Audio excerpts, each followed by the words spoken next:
안녕하십니까. 사회복지사 1급 시험 대비 사회복지정책론 핵심 요약 강의 들어갑니다. 이번 시간이 그 첫 시간이 되겠습니다. 사회복지정책론은 3교시의 첫 번째 영역입니다. 그래서 3교시에서 제가 오리엔테이션 때도 말씀을 드렸지만 행정론과 법제론을 전략 영역으로 생각하시고 사회복지정책론은 약간 힘을 빼셔도 된다, 이렇게 말씀을 드렸습니다. 그 이유는 사회복지정책론이 좀 어렵게 나옵니다. 3교시에서 아마 가장 어렵게 나오는 영역이 아닌가 싶습니다. 이제까지 기출문제의 경향을 보면 그렇다, 이렇게 말씀드릴 수 있는데 정책론의 내용을 여러분들이 25문제 중에서 20개 이상을 맞고 싶다 그러면 딱 두 가지를 반복적으로 하시면 됩니다. 첫 번째는 이 핵심 요약집을 반복적으로 보시고, 두 번째로는 기출문제를 반복적으로 보셔야 됩니다.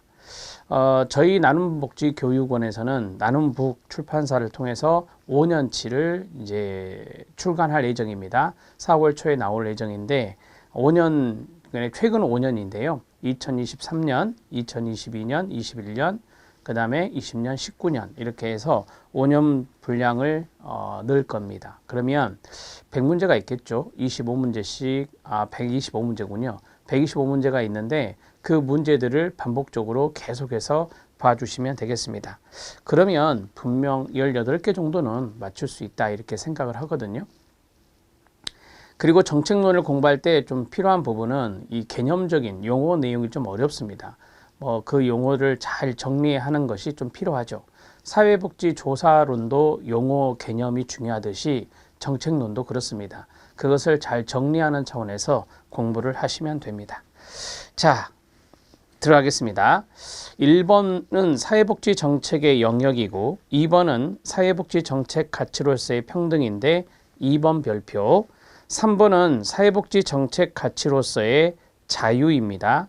4번은 사회복지 정책 수단적 가치로서의 효율성입니다. 4번 별표. 밑에 기출문제 확인학습은 파레토 효율을 이야기하고 있습니다. 파레토 효율의 문제가 우리 시험 문제에서 자주 등장한 것은 아니니 너무 스트레스는 받지 마시고, 마지막 부분에 보시면 재분배와 파레토 효율이라는 것이 있습니다. 기출문제 지문 2019년도의 기출문제 지문을 제가 넣어드렸는데요. 그 자리에 별표하시면 됩니다. 이 지문들이 이제 출제가 된 거니까 그렇게 좀 정리하시면 되고요. 5번은 평등 추구를 목표로 하는 사회복지 정책의 확대가 효율성을 저해한다는 5가지 관점입니다. 그러니까 평등을 추구하다 보면은 효율성이 저해돼라고 주장하는 분들이 있어요. 그런 분들이 이제 복지 개입론자들은 아니고 시장 개입론자들이 이제 그런 복지 국가에 대한 평등 추구에 대한 복지 정책을 비판하는 차원에서 이야기하는 것들이 5가지 관점이 있습니다. 자, 이것도 많이 출제되지는 않은데요. 그래도 별표 하나 쳐놓으시기 바랍니다. 이걸 해놓으면 나중에 이제 신자유주의를 이해할 때 좀 도움이 되기 때문에 이제 별표를 쳐놓으시면 되겠습니다. 실력 따지기의 성장 기여론과 성장 저해론이 있죠. 사회복지가 경제성장에 기여를 해. 이게 성장 기여론. 아니야, 사회복지라는 녀석은 경제성장을 저해해. 이게 바로 성장 저해론이 됩니다. 여기에서 신자유주의자 입장은 바로 성장 저해론이 되겠죠.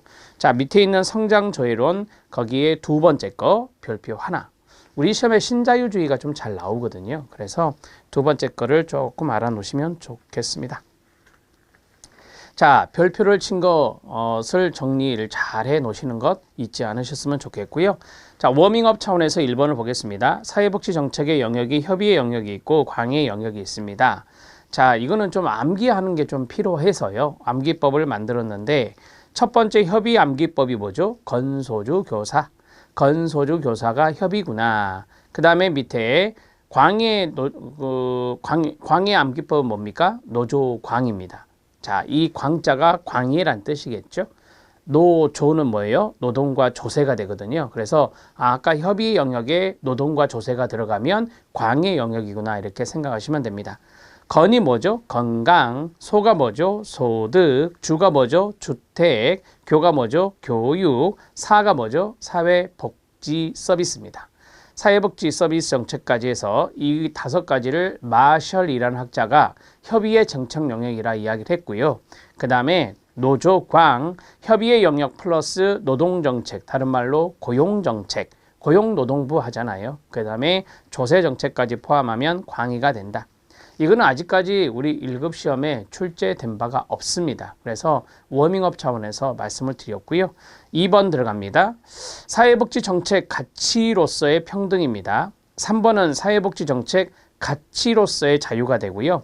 그 다음에 네 번째 효율성은 수단적 가치라는 말이 있어요. 수단적 효율성이라는 말을 쓰기도 하거든요. 수단적 효율성은 목표 효율성과 운영 효율성 두 가지가 있습니다.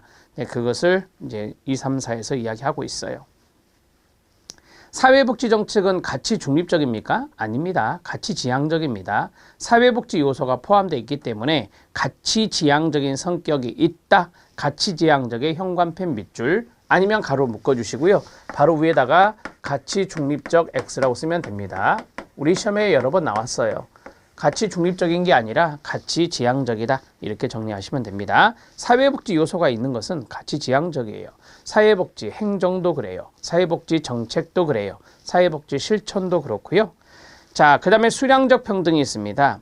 비례적 평등이 있고요. 기회의 평등이 있는데 요 세 가지 묶어서 별표입니다. 시험에 잘 나오는데 아주 쉽게 설명을 해드릴게요. 자, 첫 번째는 똑같이 분배해 주는 겁니다. 능력 따지지 않고. 이게 수량적 평등이에요. 그 다음에 비례적 평등은 뭐겠어요? 네, 능력 기여 정도 따라서 상이하게 배분해 주는 거예요. 이게 비례적 평등이 됩니다. 자, 그 다음에 기회 평등은 우리가 많이 들었던 기회 균등이라고 하는 거예요. 기회를 제공하는 것이죠. 그런데 이제 결과는 보장해 주지 않고 과정상의 기회를 제공해 주는 거예요. 그래서 이 녀석을 소극적 평등이라 하는데 지금부터 이제 동의어 들어갑니다. 현관펜 준비. 수량적 평등의 동의 오른쪽에 뭐라고 써졌어요? 결과의 평등 현관펜 밑줄. 비례적 평등 오른쪽에 뭐라고 써졌어요? 공평 현관펜 밑줄. 그 다음에 기회의 평등 오른쪽에 뭐라고 써졌어요? 소극적 평등 그 자리 밑줄입니다. 상대적 평등은 신경 쓰지 않으셔도 되고요. 그냥 소극적 평등 정도만 아시면 돼요. 자, 그러면 결과의 평등 오른쪽에 결과나 능력의 차이에 관계없이 사회적 자원을 똑같이 분배하는 거. 똑같이 동그라미. 비례적 평등은 욕구, 능력, 기회에 따라 사회적 자원을 상이하게 배분하는 거. 상이하게 동그라미. 자, 기회의 평등은 결과의 측면은 보장하지 않으면서 과정상 기회만 제공하는 거. 과정상 기회만 제공, 그 자리 현관펜 밑줄. 그래서 소극적인 의미가 있는 거예요. 결과는 보장해 주지 않는 겁니다. 자, 이제 기본적인 개념은 다 끝났습니다. 기회평등의 사례, 그 자리 별표. 자, 거기에 보면 긍정적 차별 시정 조치에서 affirmative action이 나옵니다. 이게 나오면 기회평등과 연관성이 있고요. 그 사례에 해당되는 것이 장애인 의무 고용제입니다. 장애인 의무 고용제가 제 기억으로 시험에 출제가 됐거든요. 장애인 의무 고용제 현관펜 밑줄. 요거 나오면 기회평등이죠. 장애인 고용 촉진 및 직업 재활법이란 게 있어요. 거기에 보면 50인 이상 사업장의 경우는 5% 범위 내에서 장애인을 고용해야 합니다. 그래서 의무 고용률까지 딱 정해져 있어요. 3.1%, 1000분의 31로 정해졌거든요. 따라서 이게 장애인에게 고용될 수 있는 기회를 준 거죠. 제도상으로. 이런 것들이 바로 이제 기회평등에 해당된다라고 생각하시면 됩니다. 자, 이해되셨죠? 어려운 거 아니고요. 자, 좀 더 디테일하게 들어가 보도록 하겠습니다. 밑에 기출문제 확인학습 보이시나요? 자, 거기에 보면 수량적 평등, 산술적 평등, 결과의 평등, 동의예요. 그런데 이제 결과의 평등이 시험에 나온 거니까 결과의 평등 알아놓고 그러면 선생님 산술적 평등은 안 나왔나요? 나왔습니다. 한 번. 그래서 산술적 평등의 동의어가 수량이구나 이렇게 생각하시면 돼요.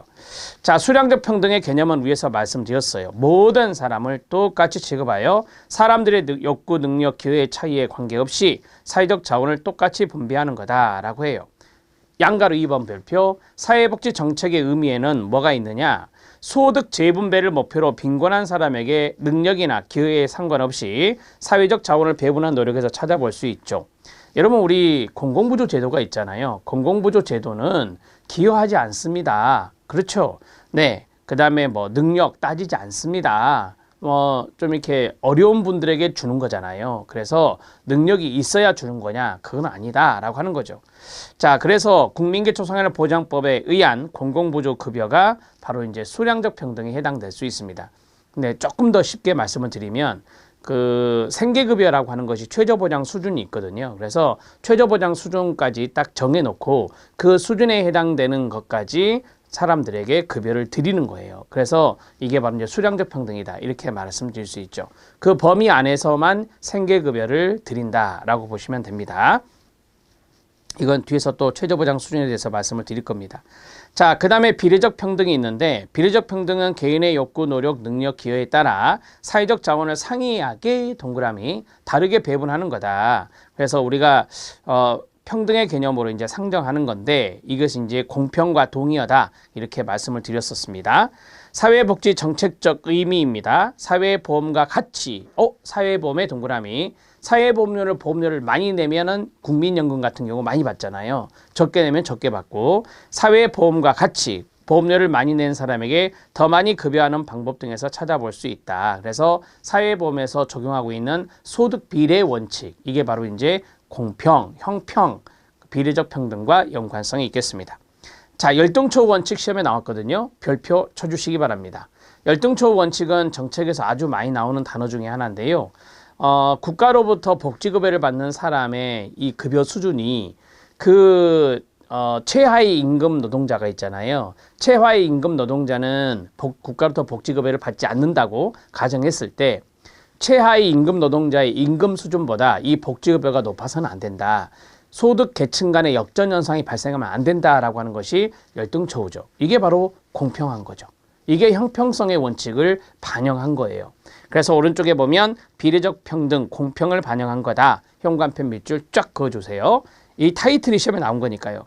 사회복지 급여 수준이 노동시장에 있어 최하의 임금 수준보다 낮아야 한다는 원칙으로 국가의 부조를 받는 빈민의 상태는 전체적으로 최저계층, 최저계급의 독립노동자의 상태에 비하여 실질적으로 또는 외견상으로 열등해야 된다는 겁니다. 그래서 열등초우의 원칙인데요.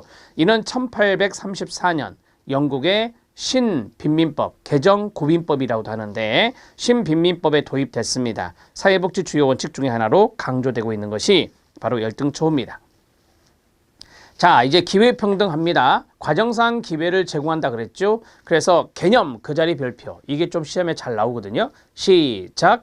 과정이 평등하다면 끊어요. 결과의 불평등은 상관없다 이거예요. 그러니까 결과까지 보장해주지 않는 것이기 때문에 결과의 불평등은 상관없다. 뭐가 평등하다면, 과정이 평등하다면 이런 것들을 잘 기억해 놓으세요. 요거 나오면 결과는 보장해주지 않고 과정상의 평등을 이야기하는 거야? 그러면 기회평등이구나. 자, 과정에 똑같은 기회평등이 주어졌다면 결과의 불평등은 실패한 사례에서 찾아볼 수 있겠죠. 자, 미국의 1960년대 존슨 대통령이 빈곤과의 전쟁을 선포합니다. 그러면서 복지 정책을 펼치고 아주 어려운 사람들에게 많은 기회를 제공합니다. 자, 예를 들어서 AFDC 제도를 실시한다든지 아니면 헤드스타트 프로그램을 실시한다든지 이런 것들이 이제 60년대에 이루어진 것들이거든요. 그런데 정치적인 지지를 많이 받지 못해요. 존슨 대통령이. 그래서 이제 결과적으로는 실패를 하거든요. 이때 또 베트남 전쟁도 일어나고 그래서 빈곤과의 전쟁에서 60년대 빈곤층의 교육, 훈련의 기회를 제공했지만 정책적으로는 실패를 하게 됩니다. 이런 것들이 이제 기회평등의 사례가 될 수 있다. 이렇게 말씀드릴 수 있겠습니다. 자, 지금까지 쭉 해드렸는데 이 내용들을 아주 간략하게 정리할 테니까 이 빈 공간이 좀 많지는 않지만 포스트잇 한 장에다가 쓰셔도 됩니다. 그래서 붙이셔도 됩니다.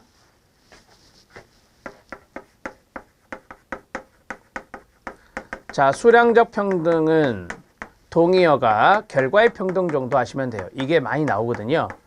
결과의 평등 정도 하시면 됩니다. 자, 밑으로 정리를 하면 이것은 똑같이 분배하는 거예요. 자, 똑같이 분배하는 것이 수량적 평등이다. 자, 그 다음에 두 번째, 대표적인 사례가 공공부조와 연관성이 있다. 이렇게 말씀을 드렸죠. 공공부조와 연관성이 있다. 기여함에 상관없이 우리가 그 공공부조에서는 생계급여의 최저보장 수준을 정해놨다라고 말씀드렸죠. 그래서 최저보장 수준까지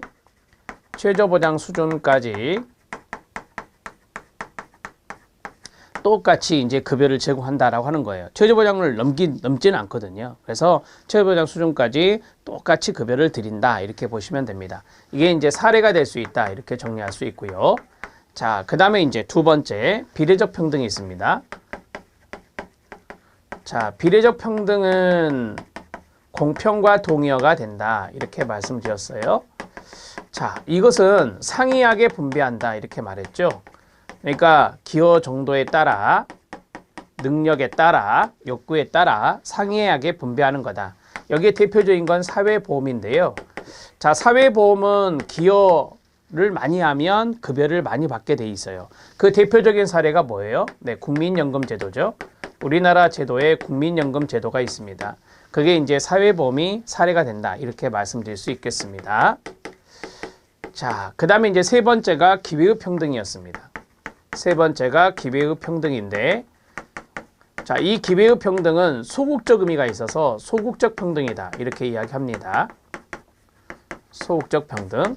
자, 이거는 딱 두 가지만 기억을 하시면 돼요. 첫 번째는 아까 말씀드렸죠. 과정이 평등하다면 결과의 불평등은 상관없다. 과정 평등하다면 결과 불평등 상관없음. 자, 이런 지문이 나왔다 그러면 기회평등을 생각해 주셔야 되고요. 두 번째는 당연히 사례죠. 사례인데 대개 우리가 저소득층을 대상으로 해서 하는 정책들이 많이 있거든요. 근데 우리 시험에 약방의 감초가 있어요. 그게 뭐냐? 드림 스타트 사업입니다. 자, 드림 스타트 사업. 자, 드림 스타트 사업은 저소득층의 초등학교 아이들 또는 위험군의 아이들에게 이제 교육이나 아니면 복지 돌봄 이런 서비스를 제공해 주는 거잖아요. 자, 이러한 것들이 이제 사례가 된다 이렇게 보시면 됩니다. 이 드림 스타트는 정책 마지막 부분에 있습니다. 그때 또 말씀을 드리겠습니다. 자, 이 정도의 노트가 좀 필요하죠. 이게 가장 기본적인 거니까 알아놓으실 필요 있습니다. 자, 그 다음에 이제 사회복지 정책 가치로서의 자유가 있습니다. 간단하게 말씀을 드리면 소극적 자유는 간섭받지 않을 자유고요. 적극적 자유는 능력을 발휘할 수 있는 자유예요. 그래서 소극적 자유는 다른 사람의 간섭, 동그라미, 간섭 또는 의지로부터의 자유입니다. 기회의 측면을 강조한다. 그래서 간섭받지 않을 기회를 누려야 된다. 그래서 기회의 자유라는 것도 소극적 자유예요. 기회의 평등이 소극적 평등이듯이. 자, 이거는 자유주의 국가에서 많이 이제 지향하는 거고, 그 다음에 이제 적극적 자유입니다. 적극적 자유는 능력의 동그라미요. 자신의 능력을 발휘할 수 있는 자유입니다. 능력 측면을 강조하는 거예요. 그래서 이걸 능력의 자유라고도 하는데, 이건 적극적 자유에서 사회민주주의라든지 사회주의라든지 이런 데가 이제 나중에 조진 윌딩에서 말씀드리겠지만 이제 이 적극적 자유를 지향합니다. 그래서 한쪽은 자유주의 색채, 한쪽은 사회주의 색채 이렇게 생각하셔도 됩니다.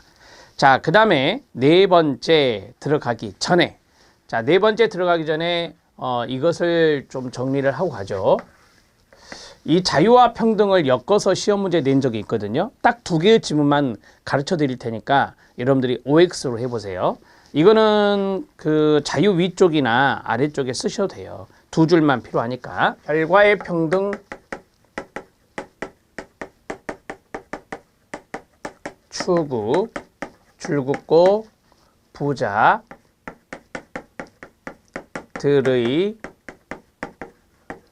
소극적 자유 감소. 자, 그 다음에 두 번째. 자, 두 번째는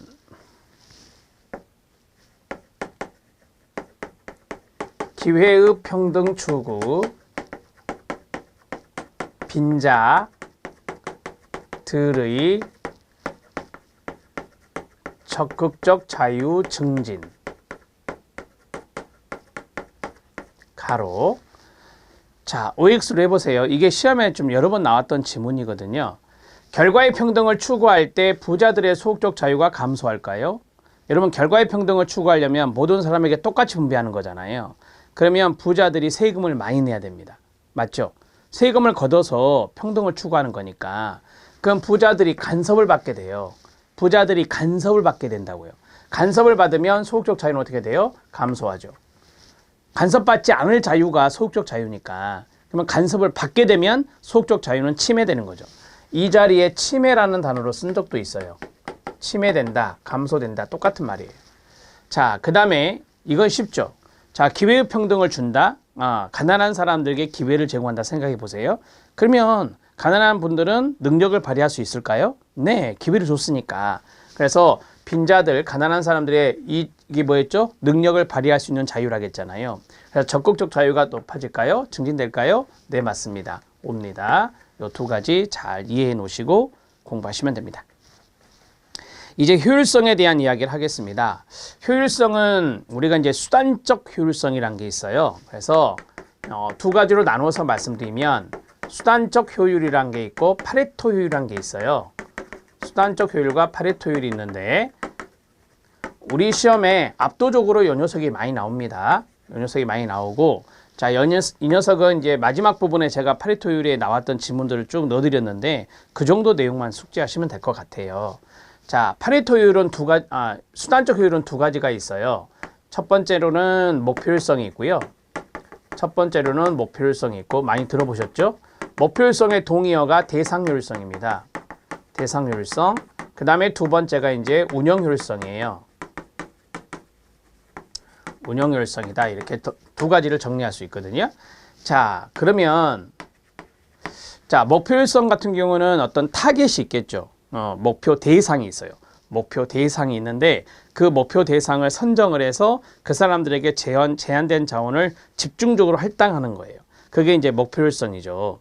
자, 우리가 이제 정책 목표라는 말도 하잖아요. 정책 목표를 이제 선정해서 그 목표를 달성해 나가는 노력이 일종의 이제 목표율성이다라고 생각하셔도 되고요. 그 다음에 운영효율성입니다. 운영효율성은 운영 과정을 보는 거예요. 운영 과정에서 만약에 돈이 많이 들어갔다? 그러면 운영효율성은 낮아지겠죠. 우리가 보통 효율성하면 비용 이야기를 많이 하는데 운영이 복잡해요. 운영 절차가 단순해요. 그러면 운영 절차가 복잡하면은 운영효율성은 낮아질 것이고 운영 절차가 단순해요. 그럼 운영 비용이 적게 들 거 아닙니까? 물론 효과도 있어야 되지만 그랬을 때 이제 운영효율성이 높다 이렇게 말하는 거죠. 그래서 이거는 정책 목표 대상을 이야기하는 거고 여기는 운영의 어떤 과정적인 측면을 이야기하는 거다 이렇게 생각하시면 되겠습니다. 두 가지 개념 보시죠. 대상 효율성의 현관펜 밑줄, 정책 표적의 효율성과 유사 개념인데 정책이 거기 앞에서 가로 묶어주세요. 정책이 목표 대상들에게 그 정책에 사용되는 자원의 집중적 할당 정도 가로 닫고요. 그 다음에 운영 효율성은요. 정책을 운영할 때 운영의 동그라미 얼마나 적은 비용을 활용하느냐. 적은 비용의 밑줄. 그러니까 운영이 단순해야 되겠죠. 운영 절차가 복잡하면 안 되는 거예요. 이렇게 해서 정리하시면 되는데 자, 저를 잠깐 보시고요. 운영 효율성 마지막에 집중적 할당 정도 있잖아요. 거기 오른쪽에다 이렇게 쓰세요. 화살표 하시고 자, 공공부조 예를 들게요. 자, 공공부조는 운영 효율성이 높을까요? 낮을까요? 목표 효율성이. 자, 공공부조는 자산조사를 하잖아요. 자산조사를 해서 선정을 합니다. 대상을. 선정해서 공공부조 예산을 그분들에게 드리잖아요. 따라서 공공부조는 목표율성이 높습니다. 공공부조는 목표율성이 높다. 높음을 이렇게 할게요. 이런 식으로 정리하고 자, 그러면 운영효율성이 있잖아요. 운영효율성 오른쪽에 쓰세요. 여러분 공공부조는 자산조사를 한다 그랬죠. 자산조사는 복잡한 절차예요. 근로 능력도 보고 소득도 보고 재산도 보고 부양 의무자도 보고 아주 복잡한 절차거든요. 따라서 운영효율성은 공공부조의 경우 상당히 복잡한 운영 절차가 요구됩니다. 따라서 운영효율성이 낮다라고 하는 겁니다. 공공부조로 이야기를 하면 좀 더 쉬울 것 같아서 이렇게 말씀을 드린 거예요. 그래서 공공부조는 목표효율성이 높은 반면 공공부조는 운영효율성이 낮다 이렇게 정리하시면 됩니다. 자, 우리 시험은 또 사례로 많이 적용을 하고 있어서 여러분들이 이걸 잘 숙지해 놓으시면 좋겠습니다. 자, 이제 파레토 최적 파레토 효율로 들어가는데 참고라고 써주세요. 너무 깊이 있게 공부하실 필요는 없습니다. 근데 제가 자료는 좀 많이 넣어드렸어요. 그래서 거기에서 여러분들이 이제 꼭 필요한 부분만 숙지를 했으면 좋겠는데 이게 경제학에서 나오는 개념이라서 우리 사회복지 쪽에서는 많이 등장하지 않습니다. 우리 시험에 이제 그 목표율성과 운영효율성이 많이 나오는 이유는 우리가 이제 정책적으로 사회복지 정책적으로는 목표율성 추구나 운영효율성 추구 이런 것들을 더 많이 보거든요. 파레토 효율보다는. 그래서 그렇게 되어 있는 것 같습니다. 기출 문제들이. 자, 파레토 경제학자가 파레토 최적, 여기에 동의어가 파레토 효율이에요. 먼저 이거부터 이제 잡아 드릴게요. 파레토 효율과 파레토 최적은 동의어예요. 자, 그 다음에 파레토 개선이란 말이 있는데 파레토 개선은 다른 말이에요. 이게 반대 표시는 아니고요. 자, 다른 말이니까 이렇게 동의어가 아니다 이렇게 정리하시면 되죠. 이렇게 돼요. 자, 이것을 먼저 세팅해 놓고, 자, 그러면 파레토 최적, 파레토 효율의 개념은 뭐냐면 더 이상 개선이 불가능한 상태를 말합니다. 더 이상 개선이 불가능한 상태, 더 이상 개선이 불가능한 상태를 우리가 파레토 최적 효율이다 이렇게 말해요. 이 개선이 뭐냐? 파레토 개선을 말하는 겁니다. 이 개선이 파레토 개선을 말하는 겁니다. 이것을 사회적 개선이라고 하는데 파레토 개선으로 정리해 놓으시면 돼요. 그래서 이 두 가지는 같은 말이 아니구나 이렇게 생각하시면 되고요.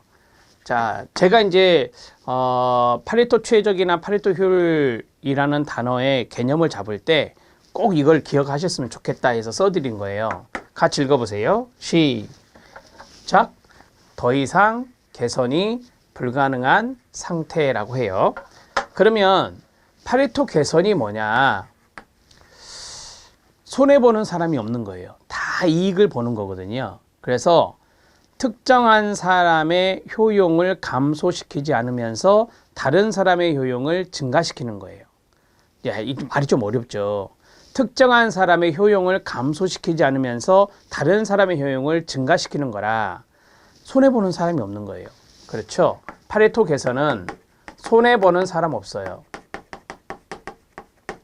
손해보는 사람 없고 이익을 보는 사람만 있는 거죠. 이익을 보는 사람만 있는 거예요.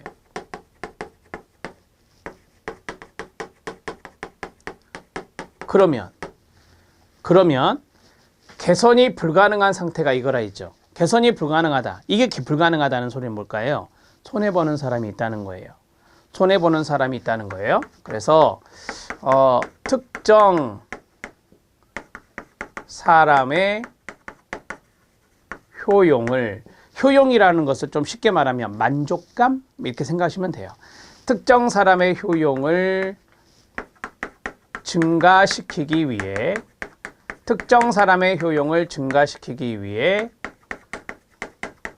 다른 사람의 효용을 감소시켜야 됩니다. 다른 사람의 효용이 감소됨. 이렇게 쓰겠습니다. 이게 파레토 효율입니다. 자, 여기서 이렇게 하면 헷갈리시니까 자, 이렇게 봐야죠. 파레토 최적, 파레토 효율의 개념은 이거예요. 자, 여기 개선이란 말이 파레토 개선이란 소리예요. 자, 그러면 개념이 끝났어요. 파레토 개선이라는 것은 손해보는 사람이 없고 이익을 보는 사람만 있구나. 그 말은 다른 사람의 효용을 증가시키기 위해서 어떤 사람의 효용이 감소되지 않는 거예요. 그러니까 두 사람 다 효용이 증가되는 거고, 자, 여기는 특정 사람의 효용을 증가시키기 위해서 다른 사람의 효용이 감소되는 거예요. 이해되셨죠? 오케이. 그러니까 개선이 불가능한 거죠.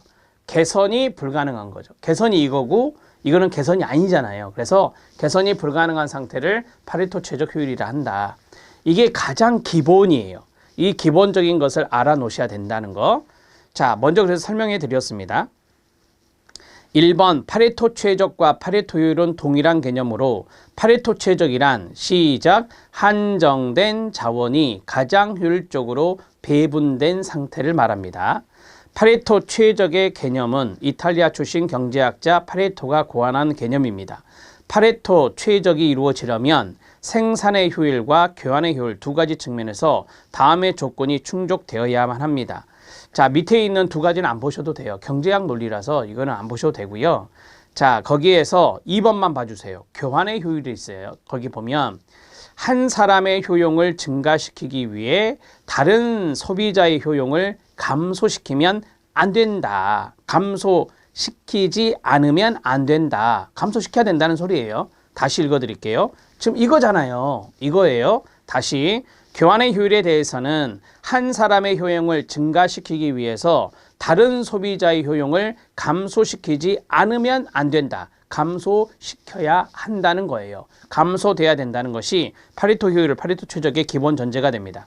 결론적으로 파레토 최적의 상태란 위에 두 가지 조건이 동시에 충족되는 상태를 말합니다. 그러니까 어떤 그 재화의 생산을 이야기할 때는 생산량을 이야기할 때는 생산의 효율을 하고 교환적인 측면에서는 교환의 효율을 하는데 이 두 가지가 같이 충족되어야 파레토 효율, 파레토 최적이 이루어진다라고 하는 거죠.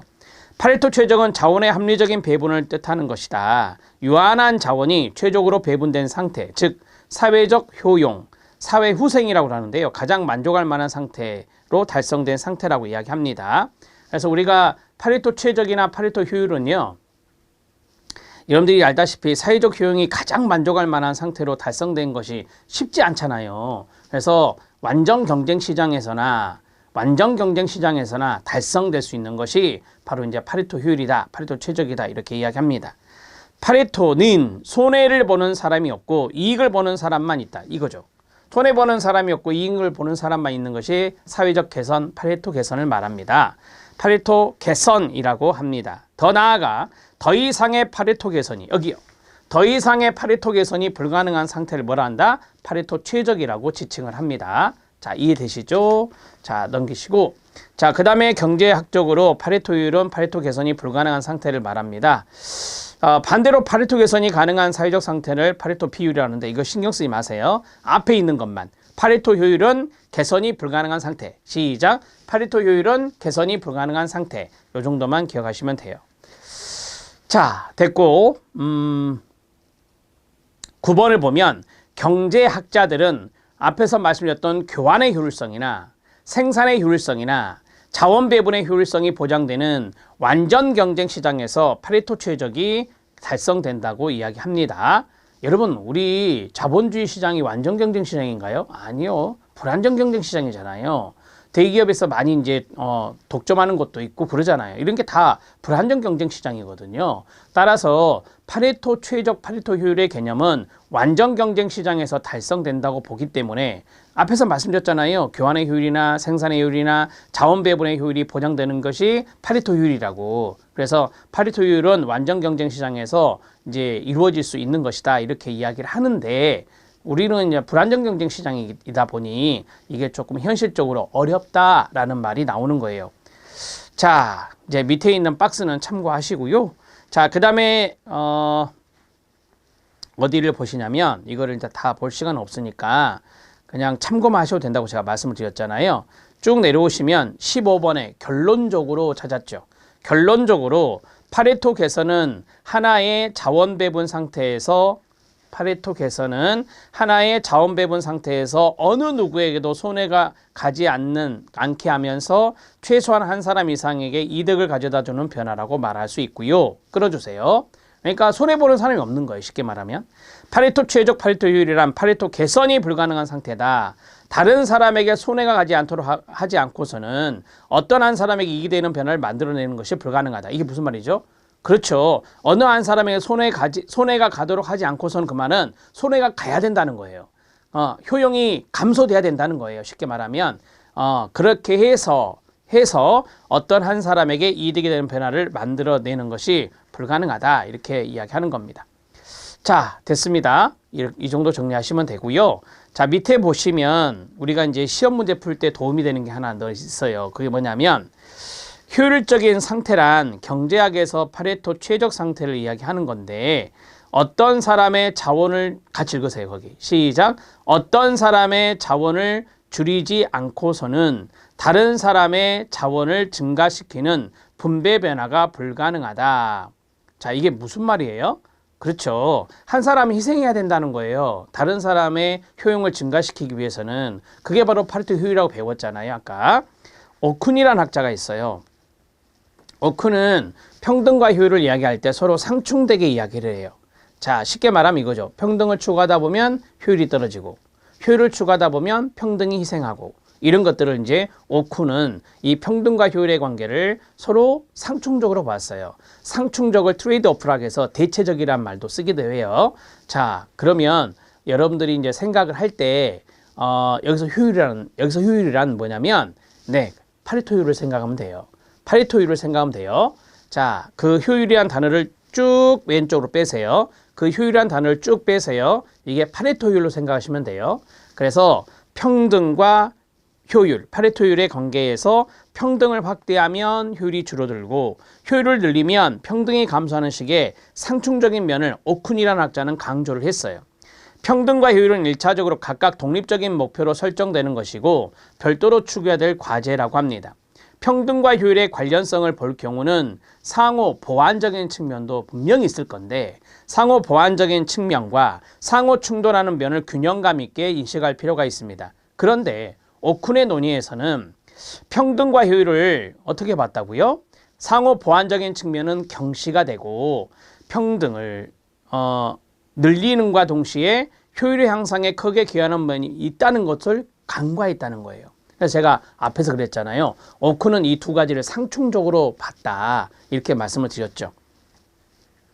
자, 이제 예를 들어요. 그 예컨대 그 자리 별표. 이게 이제 여러분들이 문제 풀 때 좀 도움이 됩니다. 예컨대 빈곤 가족에 대한 소득 지원이죠. 자, 그게 뭐예요? 평등이죠. 자, 왼쪽에 쭉 빼서 쓰세요. 이게 평등이에요. 빈곤 가족에게 소득을 지원해 줬으니까 이게 소득 재분배 정책, 평등 정책 아니겠어요? 자, 이 지원은 빈곤층과 아동의 생활을 안정시키죠. 교육과 건강을 향상시키는 인적 자본 투자의 성격을 갖나요? 네, 맞습니다. 자, 그러면 사회적인 후생에 도움이 되네요. 그렇죠. 네, 이게 이제 일종의 사회적인 후생에 높인 사회적 후생, 사회적인 만족감, 사회적 효용성, 이런 것들을 올리는 것이 효율성이거든요. 그래서 평등 정책을 썼더니 이런 게 있네. 빈곤층과 아동의 생활이 안정되고 교육과 건강을 향상시키는 것이 나오네요. 따라서 평등 정책과 효율 정책을 상호 보완적으로 보는 거죠. 또 평등한 소득 분배는 계층 간의 갈등도 줄이고 근로와 생산활동에 대한 사회 구성원의 노력을 증진시킬 수 있다. 이것도 뭐죠? 사회적 효생이에요. 사회적인 효용성이라고요. 따라서 평등 정책을 썼더니 이런 사회적인 효용성이 나타나네.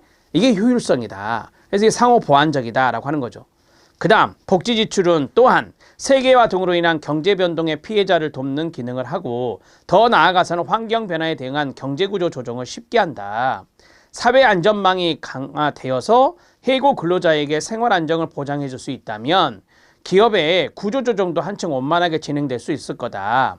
따라서 시장의 효율성도 생각해 줄 수 있다. 시장의 효율성도 높여줄 수 있다라고 하는 것을 이야기하고 있는 거죠. 이러한 이유로 평등한 분배 상태는 효율을 떨어뜨리고 불평등한 소득 상태는 효율을 높인다는 식의 상충관계가 부각되는 것은 이것을 균형감 있게 인식하는 것이 아니다라고 하는 거예요. 그래서 여기 예컨대에 해당되는 부분은 뭐냐면 평등이라고 하는 것과 파레토 효율이라는 것이 서로 상호 보완적인 관계가 될 수 있다는 것을 이야기하고 있는 거죠. 오쿤의 논의를 어떻게 하고 있어요? 반박하고 있는 거예요. 그것을 이제 우리가 문제 풀 때 도움이 될 수 있는 하나의 거리거든요, 이게. 그래서 이걸 제가 자료를 찾아서 넣어드렸고요. 자, 재분배와 파레토 효율입니다. 이제 문제 지문을 보시죠. 파레토 개선이란, 여기요. 파레토 개선이란, 같이 읽어요. 이거 다 시험에 나온 지문이라. 근데 이게 한 번밖에 안 나왔어요. 시작. 다른 사람의 효용을 감소시키지 않으면서 어떤 사람들의 효용을 증가시키는 거예요. 그러니까 그렇죠. 손해보는 사람이 없는 것이 개선이에요. 자, 두 번째. 파레토 효율의 정의상 소득 재분배는 비효율적일 수 있다라고 했어요. 자, 우리가 파레토 효율의 정의상 소득 재분배는 비효율적일 수 있다라고 했는데 3번을 먼저 볼게요. 같이 읽으세요. 시작. 재분배를 통해 빈곤층의 소득이 늘어나도 다시 재분배를 통해 빈곤층의 소득이 늘어나도 개인의 효용은 증가할 수 있다라고 하는 거잖아요. 그래서 아까 말씀드렸잖아요. 왼쪽에서 오쿤의 논의를 반박했던 거. 자, 빈곤층의 소득이 늘어나는 것은 평등정책입니다. 이런 평등정책을 했을 때도 불구하고 개인의 효용은 증가될 수 있다라고 하는 것이에요. 이 개인의 효용은 그 빈곤한 사람의 효용이 될 수도 있고 또 주변에 있는 다른 사람이 될 수도 있어요. 따라서 그 효용이 증가될 수도 있기 때문에 앞에 보세요. 빈곤한 사람에게 재분배를 해주면 그 사람의 효용이 만족감이 늘어나죠. 그런데 그럼에도 불구하고 옆에 있는 개인의 효용도 증가될 수 있다 그랬으니까 파레토 개선을 말하는 거예요. 이해됐죠? 그러면 2번이 이해돼요. 파레토 효율의 정의상 소득 재분배는 비효율적일 수 있다. 왜요? 지금 파레토 효율의 정의가 뭐죠? 다른 사람의 효용을 증가시키고 다른 사람의 효용을 감소되는 거잖아요. 그런데 이런 케이스잖아요. 아까 읽었던 것은. 그렇기 때문에 3번에 있는 내용은 이거란 말이에요. 그래서 파레토 효율의 정의상 소득 재분배 정책은 비효율적일 수 있다라고 하는 겁니다. 자, 이해되시죠? 여기가 조금 어려운 거예요. 자, 어려운 건데 개념 정리를 잘 하시면 돼요. 다시 한 번만 더. 자, 여기가 뭐예요? 파레토 개선이죠. 1번은 이해되실 것 같고, 자, 재분배를 해줬어요. 누구에게? 빈곤층에게. 빈곤층의 재분배라면 빈곤층이 효용이 증가될 거 아닙니까? 만족감이 올라가죠. 소득 지원을 받았기 때문에. 그런데도 불구하고 개인의 효용이 증가될 수 있다라고 하는 거예요. 그 개인의 효용은 빈곤층의 효용도 이야기할 수 있겠지만 그 빈곤층의 가족들이라든지 그 주변에 있는 사람들의 효용도 증가될 수 있다라고 하는 거죠. 따라서 이것은 그렇죠. 손해보는 사람이 없는 파레토 개선에 해당될 수 있다니까요. 그래서 평등이라고 하는 것과 효율이라고 하는 것, 효용성이 효율이니까 이 두 가지를 다 이야기하는 거잖아요. 두 가지 다 높은 거죠. 그래서 이것을 우리가 상호 보완적이다 이렇게 이야기하는 거예요. 근데 이것을 파레토 효율의 정의로 본다면 파레토 효율의 정의가 뭐였죠? 파레토 최적의 정의가 뭐였죠? 다른 사람의 효용을 증가시키기 위해서는 어떤 사람의 효용을 감소시켜야 된다라고 했잖아요. 그런데 이런 케이스도 있다. 아까 빈곤층의 이야기 3번에서. 그래서 소득 재분배라고 하는 녀석이 다른 사람의 효용을 증가시킬 수 있기 때문에 파레토 효율의 정의로 본다면 소득 재분배는 비효율적일 수 있다라고 하는 것을 이야기하는 겁니다. 자, 그 다음에 네 번째 들어갑니다. 파레토 개선회로 민간의 자선 활동이 있습니까? 네. 자, 저 보세요. 제가 만약에 기부를 했어요. 제가 자선 활동을 했어요. 제가 자원봉사 활동을 했어요. 그러면 제가 활동을 했을 때, 기부를 했을 때 그분들의 효용은 증가하죠. 왜? 도움을 받았잖아요. 저의 효용은요? 증가하죠. 왜요? 우리가 뭐랄까요? 심리적인 만족감도 효용이에요. 심리적인 만족감도 효용이라고요. 그래서 민간의 자선 활동이 바로 파레토 개선에 해당될 수 있다라고 하는 겁니다. 많은 사람들이 심리적인 만족감이나 자아 실현이나 이런 차원에서 기부 활동도 하고 자선 사업도 하고 자원봉사 활동도 하는 거잖아요. 그래서 3번과 4번을 같은 맥락에서 생각하시면 돼요. 3번, 4번을 같은 맥락에서 생각하면 되고요. 파레토 효율은 완전 경쟁 시장에서는 우리가 생각해 볼 수 있다라고 했잖아요. 완전 경쟁 시장에서 개인의 자발적인 선택, 이걸 이제 전제로 하는 것이다라고 하는 겁니다. 뭐 개인의 자발적인 선택은 앞에서 우리가 그 교환의 효율이 있었잖아요. 교환의 효율. 어떤 사람의 효용을 증가시키기 위해서는 다른 사람의 효용이 손해를 봐야 된다라고 하는 것이 있었어요. 완전 경쟁 시장에서의 교환의 효율을 이야기하는 거예요. 그 교환의 효율은 개인의 자발적인 선택을 전제로 해서 이루어지는 것이 파레토 효율이다라고 하는 거예요. 그런데 여기서 제일 중요한 건 완전 경쟁 시장이에요. 완전 경쟁 시장에서 파레토 효율을 생각할 수 있다. 이 정도만 아시면 되고요. 그 다음에 6번 체크하세요. 사회적 자원의 배분이 평등에 동그라미 치세요. 자, 평등적이면서 동시에 파레토 효율적이지 않대요. 자, 그러면 간단하게 말씀드리면, 자, 평등은 추구했어요. 근데 효율은 효율적이지 않는 한이라고 했잖아요. 그럼 이거잖아요. 평등을 추구하면서 동시에 파레토 효율적이지 않는 한 사회복지 정책이 추구하는 평등의 가치와 효율의 관계는 어떻게 돼요? 상충적이잖아요. 하나가 올라가면 하나는 떨어졌으니까. 그래서 우리가 트레이드 오프, 그래서 대체적이란 말을 쓰는 거예요. 자, 이것을 앞에 제가 상충적이라고 말씀드렸고 이거를 이제 대체적이다 이렇게 생각하시면 돼요. 국어사전을 찾아보시면 대충적, 트레이드 오프라는 단어 찾아보시면 상충적인 의미가 있다라고 보시면 되고요. 대체적일 수밖에 없다, 상충적일 수밖에 없다. 자, 7번째. 그러면 선생님이 왜 이거 별표입니까? 시험에서 파레토 효율적이지 않는 한 있잖아요. 파레토 효율적인 한 이렇게 나와 있어요. 그러니까 틀린 거죠. 우리가 이제 평등을 추구하면서 파레토 효율이 아니어야 상충이라고 말할 수 있는 거잖아요. 자, 그러면 7번 이해되실 거예요. 같이 읽으세요. 시작. 사회적 자원 배분이 동그라미 1 평등적이고 동시에 동그라미 2 파레토 효율적이라면 두 마리 토끼 다 잡았네요. 시작. 평등과 효율을 동시에 달성할 수 있다. 이거죠. 평등과 효율의 동시에 달성할 수 있는 것은 뭐냐면 평등적이면서 동시에 파레토 효율적이라면 두 가지를 다 이제 달성할 수 있는 거고, 만약에 평등을 추구하는데 파레토 효율적이지 않는 한이라고 했잖아요. 그럼 이거는 상충적이 되는 거고 대체적이 되는 거다. 이렇게 정리하시면 됩니다. 자, 마지막에 있는 1번부터 7번까지가 시험에 나온 지문들이에요. 이게 죄다. 2011년부터 공개된 문제 모든 걸 다 집어넣은 거거든요. 그래서 별표 쳐놓고 요거를 잘 이해하시면 될 것 같다. 자, 5번 들어갑니다.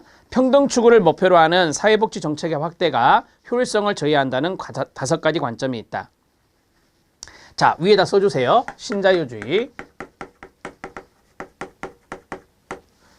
자, 나중에 이제 신자유주의에 대해서 이야기를 많이 할 건데, 자, 신자유주의와 연관성이 있거든요.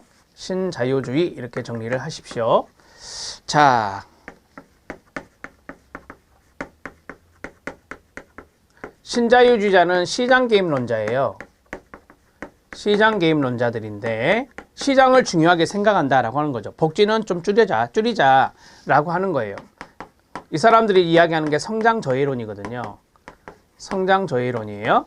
자, 그 다음에 국가의 개입은 축소하는 것으로 가죠. 자, 국가의 개입이 국가가 시장에 개입하는 거 싫어해요. 국가가 복지에 개입하는 거 싫어해요. 시장에 맡겨 왜 국가가 개입을 하니? 라고 하는 거예요. 그래서 제가 시장 개입론자라고 말한 거고요. 자, 복지 축소다 이렇게 정리할 수 있습니다. 자, 이렇게 정리하고요. 복지 정책에 대해서 비판하겠네요. 그러면 그렇습니다. 복지 정책 비판합니다. 복지 정책을 비판하는데, 자, 예를 들어서 이런 거죠. 복지 정책을 쓰다 보면 사람들이 일을 안 해. 빈곤부터 벗어나려고 하지 않아. 이게 복지병이라고 하죠. 빈곤의 함정에 빠진다. 그러면 노동시장이 제대로 돌아가겠냐? 이렇게 이제 비판하는 거예요. 그래서 복지 정책에 대해서 비판을 하되, 신자유주의자들은 그 복지 정책을 전혀 안 하냐? 합니다. 선별주의 정책을 해요. 자, 정말 생활이 힘든 분들이 있잖아요. 그래서 사회 취약계층에 해당되는 분들한테는 바로 선별주의 정책을 하는데 공공부조로 하잖아요. 선별주의를 지향한다. 요 정도만 제가 말씀을 드릴게요. 신자유주의에 대한 부분들을 어느 정도 알아놓으면 이게 좀 이해가 빨라서 이렇게 좀 적어드렸습니다. 자, 이제 어디를 보시냐면 근로동기 약화 동그라미 1. 아까 말씀드린 거예요. 근로동기 약화가 일을 하지 않는다라고 하는 거죠. 복지병에 빠진다라고 하는 거예요. 그 다음에 동그라미 2. 저축과 투자동기 약화 동그라미 2를 쓰시고요. 저축을 안 해. 투자를 하지 않아. 그래서 그런 동기가 약화된다. 그래서 이제 저소득층을 대상으로 이제 저축을 유도하는 그 자산 형성 지원 사업이란 걸 하잖아요. 희망 키움 통장 이런 거 하고 있는 거 알고 계실 거예요. 그 다음에 세 번째 동그라미 3. 생산 부분은 기업체라고 보시면 돼요. 생산 부분에서 사용하는 자원이 축소된다. 아니, 근로동기도 저하되니까 노동력도 안 들어와. 저축을 안 하니까 우리가 이제 저축과 투자가 이루어지면은 이제 기업체에서 그 사용할 수 있는 어떤 그 물적 자원이랄까요? 그런 자원들을 이제 투여받을 수 있는데, 우리가 여기서 투자라고 하는 것은 딱 생각나는 게 주식 투자 아닙니까? 회사에 투자하는 것이니까. 그런데 이제 기업체에서는 이런 저축과 투자 동기가 약화돼서 그런 자원들의 어떤 흐름이랄까요? 자금의 흐름, 그렇게 원활하지 않기 때문에 이 기업이 잘 돌아가지 않는다는 소리예요. 시장이 활성화되지 않는다는 소리예요. 자, 생산부문에 사용할 수 있는 자원이 축소된다는 거죠. 소비자 선택에 왜곡이 있다. 여러분 우리가 급여를 주잖아요. 복지급여를 줄 때 현금도 주고 현물도 주고 하는데 소비자가 선택할 수 있는 게 뭐죠? 오케이, 현금이잖아요. 근데 소비자가 선택권이 가장 낮은 게 뭐냐면 현물급여거든요. 나중에 또 말씀드릴게요. 현물급여예요. 근데 현물급여 같은 경우는 아시다시피 자기가 정말 필요하지도 않고 원하지도 않는데 주는 거잖아요. 물품 평등주의 입각에서 모든 물품을 수급자들에게 다 주고 있거든요. 그래서 물론 이제 서비스는 욕구조사해서 주지만 물품의 경우는 다 준단 말이에요. 그러다 보니까 원하지 않는 것을 받고 필요하지도 않는 것을 받고 이러다 보면 사회적인 비용은 들어갔는데 사회적 이득이 낮아지잖아요. 비용은 많이 들어갔어요. 벌써 비율이잖아요, 이게. 사회적 비용이 많이 들어갔는데 뭐 실제적인 사회적 이득이 줄어든다라고 하는 것을 비판하는 거죠. 그래서 소비자 선택의 왜곡은 무슨 급여? 현물급여에서 나타난다. 그래서 현물급여 문제점이라고 써드렸잖아요. 현물의 현관편 밑줄. 자, 이런 것들을 쭉 볼 때 정부가 운영상 실패다. 정부의 실패를 이야기하고 있는 거죠. 이러한 정부의 실패를 이야기할 때 이런 것을 이야기하는 거예요. 국가가 이제 복지 국가를 한다고 복지 정책, 평등 정책을 쓸 때는 비용이 많이 들어가잖아요. 그런데 복지 체감도가 그리 높지 않다. 사람들의 복지 체감도가. 그다음에 두 번째는 대개 중앙 정부가 이런 복지 정책을 할 때는 좀 정치적으로 많이 움직이는 것이 있잖아요. 이해 집단의 어떤 입김에 의해서 정치적으로 이것을 이용하는 경우가 있거든요. 자, 그렇게 되면은 이게 이제 비용의 효율성 측면에서 많이 떨어진다라고 하는 것을 이야기하는 거죠.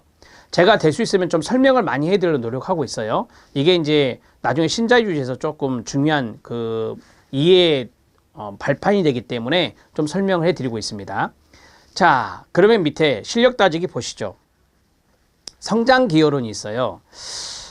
여러분들은 이제 사회복지인이잖아요. 사회복지인이니까 우리가 보통 기본적으로 성장 기여론을 갖고 있어야 돼요. 사회복지 정책이라고 하는 것이 경제 성장에 많이 도움이 되는 거야. 이런 거죠. 그래서 우리는 위쪽에 있는 것을 좀 많이 그 마인드로 갖고 우리 시험에서는 아래가 좀 더 나오지만 위쪽에 있는 것을 좀 마인드로 가졌으면 좋겠어요. 자, 첫 번째는 사회복지가 어떤 장점이 있느냐. 사회적 갈등과 정치 불안을 해소함으로써 경제 불확실성을 줄여 투자를 촉진시킬 수 있다. 그렇죠. 사회복지 정책이 되면 갈등 요소가 해소되고 불안 요소가 해소되는 건 이해되시죠? 자, 두 번째는 중산층이나 저소득층의 구매력을 높여 내수는 뭐냐면 국내 경기를 말해요. 국내 경기를 진작시킨다. 왜? 중산층까지도 복지급여를 받을 수 있거든요. 그 다음에 저소득층도 받을 수 있거든요. 그래서 이제 국내 경기를 좀 진작시킨다라고 하는 것이죠. 그러니까 급여를 받아서 바우처가 됐든 현금이 됐든 이런 현물이 됐든 이걸 받게 되면 내수가 진작된다라고 하는 것을 이야기하는 겁니다. 자, 그 다음에 건강하고 우수한 노동력을 재생산함으로써 고도 산업사회의 인적 자본 형성에 기하는 사회적 기능을 수행한다. 성장 원동력의 밑거름이 되는 효과를 발휘한다라고 했어요. 대개 이제 이게 그 고용보험에 있는 제도잖아요. 고용보험에서 다시 이제 그 직업능력 훈련을 시켜서 노동시장에 다시 재진입을 시키는 이런 것도 복지제도거든요. 자, 그 다음에 출산율 증대, 저출산과 고령화 문제, 복지정책 들어가고 있잖아요. 출산율 증대와 더불어서 여성의 경제활동 참가를 촉진시키는 기능을 합니다. 자, 그 다음에 다섯 번째. 자, 이거는 이제 여러분들이 좀 이해가 좀 어려울 것 같아서 제가 밑줄 쳐놨는데, 임금 인상이 요인이 되는 주거, 사회복지 서비스, 환경, 보건, 교육 등에 대한 끊어요. 과도한 개인적 부담을 완화하여 끊어주세요. 자, 생산비용을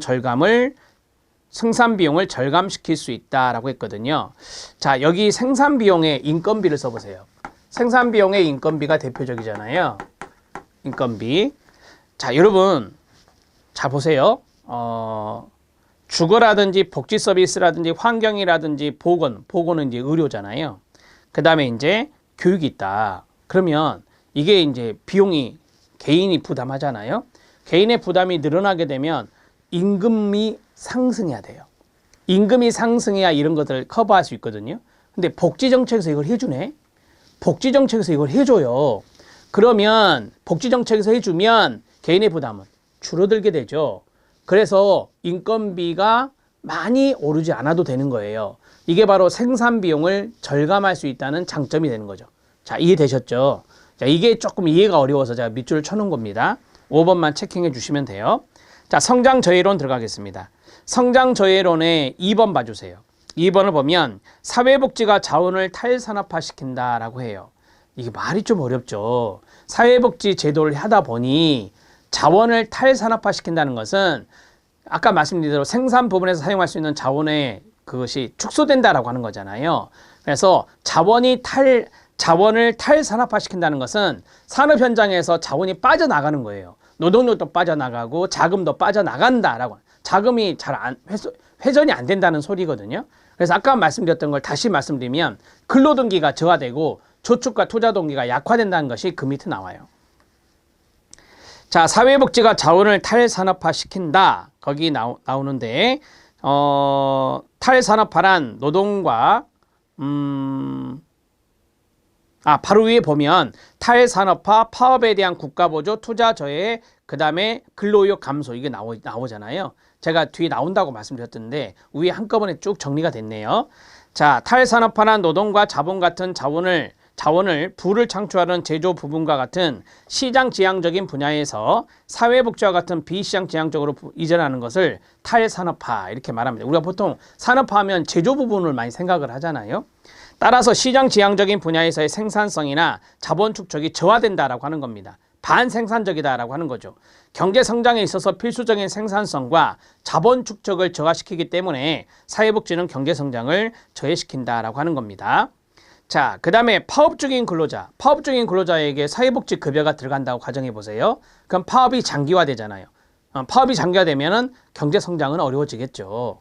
자, 그 이야기를 하고 있는 거예요. 사회복지 급여 지급은 파업의 국가보조금 역할을 하기 때문에 파업을 부추기고 장기화시키게 되며 과도한 임금 인상을 요구함으로써 산업 생산을 마비시키고 경쟁력을 저하시켜서 경제 성장을 해치게 된다라고 하는 겁니다. 자, 네 번째, 다섯 번째는 앞에서 했던 건데 네 번째가 투자 동기 저하고 다섯 번째가 근로의욕 저하입니다. 저해죠. 자, 투자 동기는 사회복지 서비스 재원을 마련하기 위한 누진적 조세 제도는 납세자의 가처분 소득을 감소시키는 소득 효과를 가져오게 됩니다. 사적 투자를 위한 자본 축적의 중요한 재원이 되는 개인 저축이라든지 이윤 창출 의욕을 감소시킴으로써 경제 성장을 저해하게 된다라고 하는 겁니다. 자, 이 정도 보시면 되고요. 우리가 이제 누진적 조세 제도가 왜 나온지 아세요? 이 조세 제도로 복지를 하는 거잖아요. 이해되시죠? 그러면 누진적 조세 제도를 통해서 복지 제도를 많이 하다 보면은 세금을 많이 걷어야 돼요. 그래서 저기 북유럽 국가 같은 경우는 조세 부담률이 높잖아요. 그러면은 개인이 사용할 수 있는 가처분 소득은 줄어들게 되는 거예요. 가처분 소득이 감소되는 소득을 가져온다. 그 이야기가 바로 그거예요. 이해됐죠? 오케이. 그러면 이제 가처분 소득이 줄어들면은 저축할 돈도 없을 거 아닙니까? 저축할 돈도 줄어들고 그 다음에 이윤 창출 의욕을 감소시키게 된다라고 하는 거예요. 그런 것들이 이제 복지를 확장하다 보면은 세금을 많이 걷어야 되기 때문에 이런 이야기가 나오는 거죠. 그래서 뭐 투자할 돈이 있겠어요? 저축할 돈이 있겠어요? 그런 것들이 많이 떨어지겠죠. 그래서 저축에 대한 동기나 투자 동기를 저하시켜 버린다라고 하는 거예요. 그 다음에 마지막입니다. 사회복지 혜택이 많은 사람에게 관대하게 베풀어주면 우리가 보통 관대한 급여라고 하잖아요. 관대한 급여 제공을 한다는 것은 막 퍼주기식의 우리가 보통 말하는 포퓰리즘을 이야기하는 거거든요. 그래서 포주기 복지 이런 것들이 많이 비판을 받는 때도 있었잖아요. 자, 이러한 노동에 대한 동기 유발이 어렵게 됩니다. 그래서 근로의욕 제한은 대규모 자발적 실업 발생과 노동 생산성 저하를 가져와서 이 경제 성장을 저해하게 된다라고 하는 겁니다. 아무튼 노동 동기가 저하되고 투자 동기가 저하되고 자원을 탈산업화시킨 게 사회복지고 그 다음에 아까 하나 더 말씀드렸죠. 파업 중인 근로자에게 복지급여를 주면은 이게 장기화돼서 경제가 망가진다라고 하는 것을 네 가지로 이야기를 하고 있습니다. 조지와 윌딩이 이야기한 네 가지입니다. 자, 이 정도로 정리를 해 놓으시고요. 다음 시간에 6번부터 하겠습니다. 자, 6번은 역사인데요. 역사 앞에서 좀 이 정책 이야기가 좀 끊기면 좀 그래서 한꺼번에 해드렸습니다. 이번 시간에 제가 말씀을 쭉 드렸는데 한 60분 정도 했네요. 이 내용들을 상기하실 때 제가 말씀드린 포인트만 잘 잡아주시면 돼요. 여기에서 한 두 문제 정도가 출제됩니다. 여기서 두 문제 정도가 출제가 돼요. 평등의 내용과 그 다음에 효율의 내용과 됐죠? 그 다음에 마지막 부분에 뭐 성장에 도움이 된다느니 성장에 방해가 된다느니 요 내용이 또 출제될 수 있어요. 그래서 그 부분들을 잘 숙지해 주시고 기출문제도 확인해 주시면 좋겠습니다. 자, 첫 스타트 잘 끊었습니다. 다음 시간에도 잘 집중해서 들어주시기 바랍니다. 수고하셨습니다.